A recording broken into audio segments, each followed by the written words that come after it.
Hello dear students, नमस्कार। आज आपका टॉपिक है एटॉमिक फिजिक्स का, जो आपका चल रहा था वीडियो पार्ट 2 है ये, जिसमें हम आपको बोहर मॉडल, रदरफोर्ड का परमाणु मॉडल, ये दोनों बताएंगे। रदरफोर्ड का अल्फा कण प्रकीर्णन प्रयोग हम आपको बता चुके थे और इसकी परिकल्पनाएं क्या क्या होती हैं वो भी हमने आपको बता दी थी और आपको याद भी होंगी। जैसे कि पहला परिकल्पना क्या थी आपकी कि ज़्यादातर अल्फा कण सीधे निकल जाते हैं, और जब ज़्यादातर अल्फा कण सीधे निकल जाते हैं तो इससे स्पष्ट होता है कि परमाणु का अधिकांश भाग क्या होता है, खोखला होता है। इसके बाद कुछ अल्फा कण, दूसरी परिकल्पना थी आपकी कि कुछ अल्फा कण क्या होते हैं, छोटे से कोण पर वापस लौटते हैं, और जब वो छोटे से कोण पर वापस लौटते हैं तो इससे स्पष्ट होता है कि वो लौट रहे हैं, अर्थात उसके अंदर कोई ना कोई पॉजिटिव चार्ज है जिस कारण से वो उन पर प्रतिकर्षण बल लगा रहा है। और तीसरा, बहुत कम अल्फा कण ऐसे थे जो उसी रास्ते से वापस आ रहे थे। इससे स्पष्ट हो गया था कि परमाणु के अंदर क्या होता है, बहुत छोटे से भाग में उसका कुल धनावेश स्थित होता है, जिसे हम नाभिक कहते हैं। ये हमने आपको बता दी थी। अब हम आज का टॉपिक आपका चालू करें तो इसमें क्या होता है, सबसे पहले कि जब रदरफोर्ड ने अल्फा कण प्रकीर्णन प्रयोग को बता दिया था, उसके बाद उन्होंने एक मॉडल प्रस्तुत किया था, तैयार किया था, जिस मॉडल को हम क्या कहते हैं, आपका रदरफोर्ड का परमाणु मॉडल कहते हैं। और इस मॉडल की निम्नलिखित परिकल्पनाएं होती हैं, निम्नलिखित नियम होते हैं, जो कि आपको बिल्कुल क्लियर समझ में आ जाएंगे, बस थोड़ा देखें।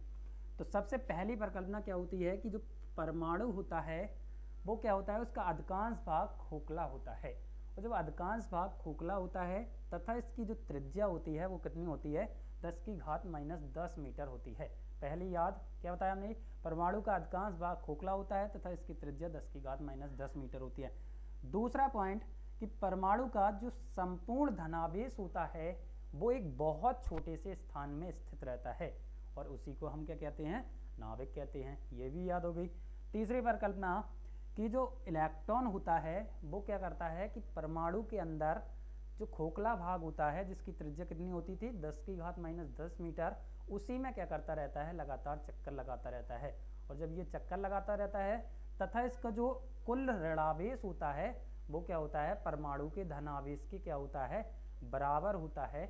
इसके बाद आपकी चौथी परिकल्पना थी कि इलेक्ट्रॉन क्या करता है, नाभिक के चारों ओर चक्कर लगाता रहता है। तो इनसे ये क्वेश्चन पूछा गया था कि नाभिक पॉजिटिव होता है, इलेक्ट्रॉन नेगेटिव होता है, तो इलेक्ट्रॉन पर आकर्षण बल कार्य करेगा, और आकर्षण बल कार्य करेगा तो इलेक्ट्रॉन को इसमें समा जाना चाहिए, अर्थात नाभिक में गिर जाना चाहिए। परंतु ये ऐसा नहीं होता है, तो क्यों, तो उन्होंने बताया था कि इलेक्ट्रॉन क्या रहता है, एक जगह स्थिर नहीं होता, बल्कि ये लगातार चक्कर लगाता रहता है। और जब ये चक्कर लगाता रहता है तो इस पर क्या करता है, अभिकेंद्र बल कार्य करता है, जिसके कारण ये नहीं गिरता है।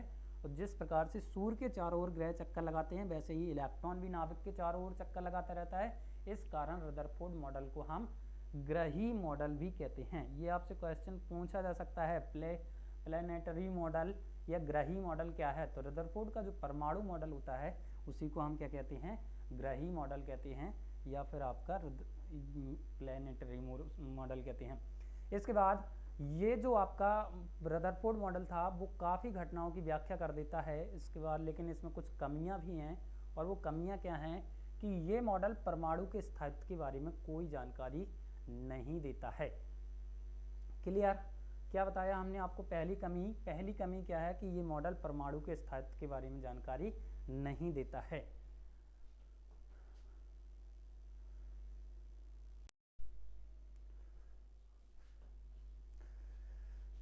तो हम आपको क्या बता रहे थे कि रदरफोर्ड की जो कमी है परमाणु मॉडल की, पहली कमी क्या थी इसकी कि ये मॉडल क्या है, परमाणु के स्थायित्व के बारे में कोई जानकारी नहीं देता है।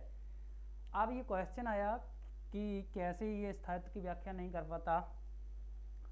तो रदरफोर्ड मॉडल को अगर देखा जाए, आप थोड़ा चित्र से देखें इसे, तो इसका चित्र क्या होता है कि जैसे मान लिया ये नाभिक है, तो इसके चारों ओर इस प्रकार से अल्फा ये क्या करता है, चक्कर लगाता रहता है इलेक्ट्रॉन। क्लियर, इस प्रकार से। तो ये स्थायित्व के बारे में किस प्रकार, अब चूंकि मैक्सवेल ने एक तरंग सिद्धांत दिया था, मैक्सवेल का जो विद्युत चुंबकीय तरंग सिद्धांत होता है वो क्या कहता है कि जब भी कोई आवेशित कण है, जैसे गतिमान होता है, गति करता है, तो क्या करता है कि वो ऊर्जा का उत्सर्जन करता है। और जब ऊर्जा का उत्सर्जन करता है तो स्वाभाविक है कि ऊर्जा उसकी डिस्ट्रॉय होती है। तो इसी प्रकार से ये क्या है, चूँकि हम आपको किसके बारे में बता रहे हैं, इलेक्ट्रॉन के बारे में। तो जब इलेक्ट्रॉन आवेशित कण भी है और गति भी कर रहा है, तो इसके साथ साथ ये बिल्कुल सही हो रहा है यहाँ पर। अब इलेक्ट्रॉन जब गति करता है तो ये क्या करता है, लगातार ऊर्जा का उत्सर्जन करता है, और जब ऊर्जा का उत्सर्जन करता है तो इस प्रकार से इसकी क्या होती है, लगातार कक्षा कम होती जाती है, क्योंकि हर कक्षा की हर जो मतलब जैसे यहाँ की ऊर्जा अलग है, जो पास में है वहाँ की ऊर्जा अलग, यहाँ की ऊर्जा अलग, तो इस प्रकार से अलग अलग कक्षाओं की ऊर्जा अलग अलग होती है। और जब ये लगातार चक्कर लगाता रहता है तो ऊर्जा को उत्सर्जन करता है, जिस कारण से ये कक्षा क्या होती जाती है, डिलीट होती जाती है, मिटती जाती है, और एक समय ऐसा आता है कि ये नाभिक में समा जाता है। तो इस वजह से फिर ये इनका नियम क्या हो गया था, फेल हो गया था। जबकि ये बता रहे थे कि मतलब ऐसा नहीं होता है, लेकिन जब इनसे पूछा गया कि अगर आपके अनुसार मान लिया जाए आपके सभी नियम सही हैं तो फिर ये नाभिक में समा जाएगा, तो ये इनकी एक कमी थी। इसी प्रकार से रेखीय स्पेक्ट्रम की व्याख्या, तो जो रदरफोर्ड मॉडल होता है वो रेखीय स्पेक्ट्रम की भी बारे में जानकारी नहीं देता है, कोई व्याख्या नहीं कर पाता है।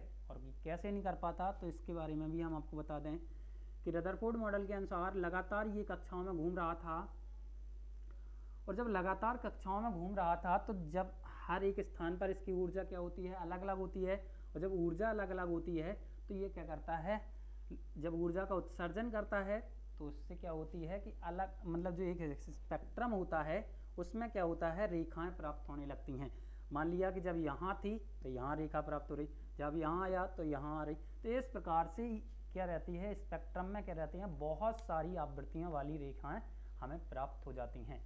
और जब हमें बहुत सारी वाली रेखाएं प्राप्त हो जाती हैं, क्योंकि ये लगातार यहाँ है तब प्राप्त हुई, यहाँ है, इस प्रकार से ये लगातार हर स्थान पर क्या करता है, तरंग को निकालता है, उत्सर्जित करता है। और जब ये तरंग को निकालता है तो इसका स्पेक्ट्रम कैसा हो जाता है, सतत स्पेक्ट्रम हो जाता है।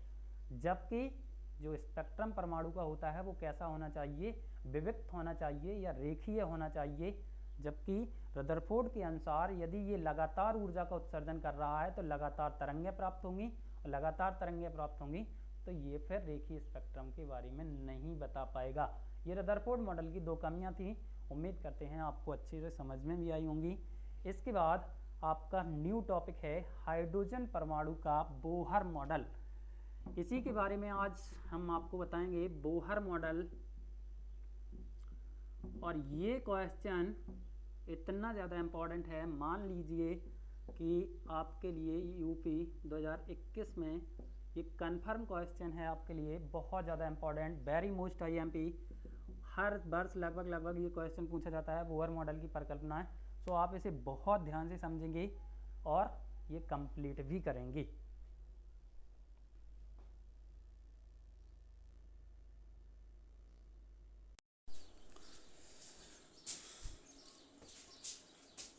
तो बोहर मॉडल में अगर हम देखा जाए, आपका टॉपिक है बोहर मॉडल। बोहर मॉडल का क्या है, परिकल्पनाएं थी, और ये कब दिया गया था, तो बोहर ने जो मॉडल दिया था अपना, वो सन 1930 ईस्वी में दिया था। रदरफोर्ड के मॉडल में उत्पन्न जो कमियां थी उसको क्या किया था, उन्होंने दूर किया था, और इसके आधार पर क्वांटम सिद्धांत के आधार पर उन्होंने अपना नियम दिया था, जिसमें पहली परिकल्पना क्या है, बहुत सरल है, आपको याद होगी तुरंत।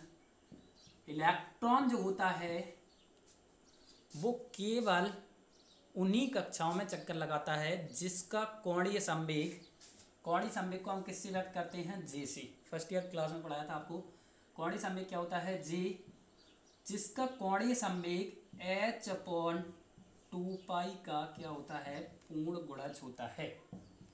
समझ में आया, क्या बताया, इलेक्ट्रॉन केवल उन्हीं कक्षाओं में चक्कर लगाता है जिनका कोणीय संवेग h/2π का क्या होता है, पूर्ण गुणज होता है, जहां n बराबर क्या है आपका 1 2 3 4 5 इंफिनिटी। क्लियर, जहां n क्या है, एक संख्या है, और जिसका मान क्या है आपका पूर्णांक है, 1 2 3 4 5 6 है। यानी n को हम क्या कहते हैं, आपका मुख्य क्वांटम संख्या अथवा कक्षकों की संख्या कहते हैं, कक्षाओं की संख्या कहते हैं। तो ये याद हो गया होगा, उम्मीद करते हैं आपको। क्या होता है, इलेक्ट्रॉन केवल उन्हीं कक्षाओं में चक्कर लगाते हैं जिनका कोणीय संवेग h/2π का क्या होता है, पूर्णगुणज होता है, जहां पर n क्या है आपका एक संख्या है जिसका मान 1 2 3 4 5 होता है, जिसे हम मुख्य क्वांटम संख्या अथवा कक्षाओं की संख्या कहते हैं। और h के बारे में हम आपको पिछले लेसन में बता चुके हैं। h क्या है, प्लांक नियतांक है, जिसका मान कितना होता है 6.62 × 10⁻³ जूल सेकेंड।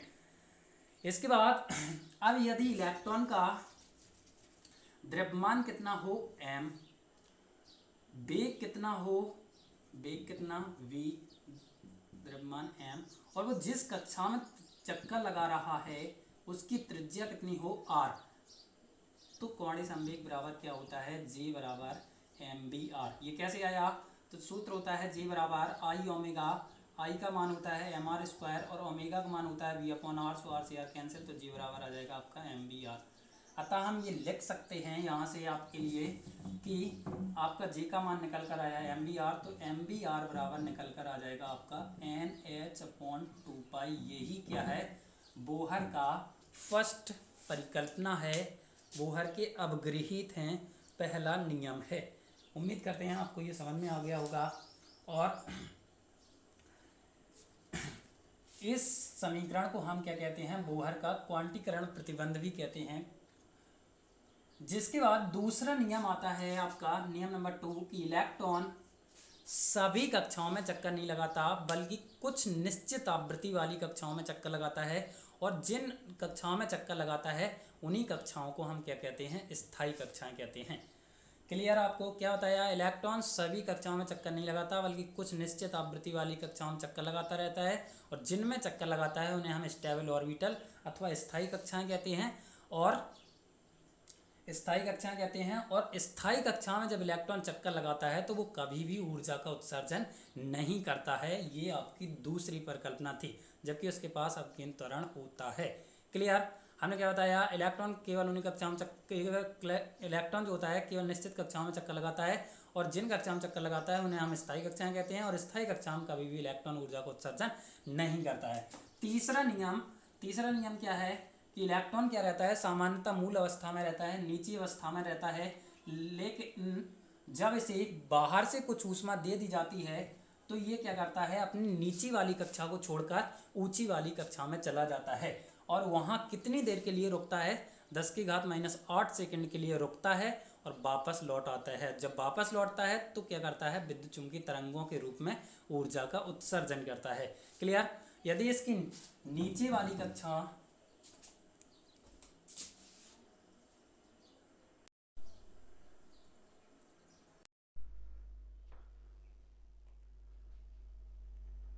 तो हम आपको तीसरी परिकल्पना बता रहे थे। तीसरी परिकल्पना क्या थी कि इलेक्ट्रॉन क्या रहता है, सामान्यतः मूल अवस्था में रहता है, नीची कक्षा में रहता है, और जब वो नीची कक्षा से ऊंची कक्षा में जाता है तो क्या करता है कि वहाँ ऊंची कक्षा में जब उसे बाहर से ऊर्जा दे दी जाती है तो वो क्या करता है, ऊंची कक्षा में चला जाता है, और वहाँ कितनी देर के लिए रुकता है, 10⁻⁸ सेकंड के लिए रुक कर जब वापस लौटता है तो वापस क्या करता है, ऊर्जा के रूप में यानी विद्युत ऊर्जा का उत्सर्जन करता है। और किसके रूप में करता है, विद्युत चुम्बकीय तरंगों के रूप में ऊर्जा का उत्सर्जन करता है।